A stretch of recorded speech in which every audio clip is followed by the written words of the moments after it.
विधानपरिषद क्षेत्र काय असणार आहे ते आमच्या विषयी तुम्हाला जास्त माहिती आहे. मी ते सांगण्यात काय मजा नाही. 22 तारखेला तुम्हाला कळेलच.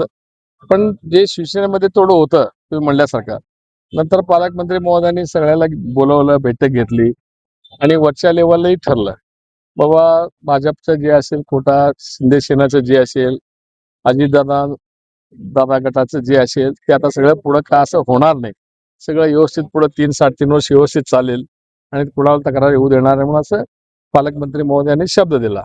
त्या शब्दावर सगळे विश्वास ठेवून एकत्र काम करत होते. तालुक्यात अक्कलकोट तालुक्यात आमच्या अक्कलकोट तालुक्यात वन साइडच आहे सगळं. दुधनी आमचे 23 आहे. जिल्हा परिषद त्यांचे आहेत, आमचे आहेत.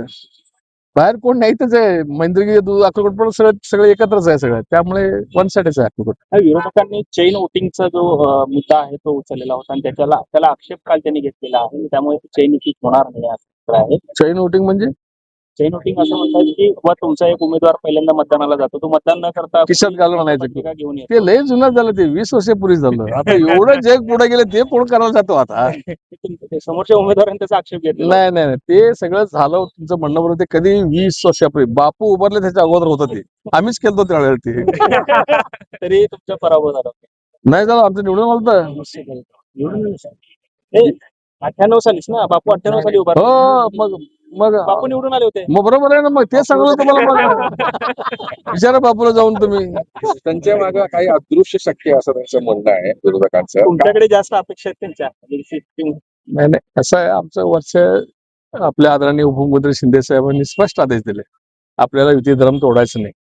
युतीमध्ये धर्म तोडून ते काय उपयोग होणार नाही. कशाला हे करता. आपण आता मिळून सरकारमध्ये काम करतो, देशामध्ये काम करतो. हे स्थानिक स्वराज्य संस्थेच्या निवडणुकीत काहीतरी गडबड करून ते मिठाचा खडा खात्यासारखं होणार आहे. त्यामुळे तसं करू नका. सगळेजण व्यवस्थित काम करा म्हणून शिंदे साहेबांचे स्पष्ट आदेश आहेत आम्हाला.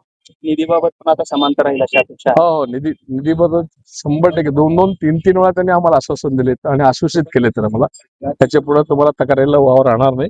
आपण सगळे मिळून काम करू म्हणले. त्या दृष्टीनं सगळे मिळून काम करू आपण.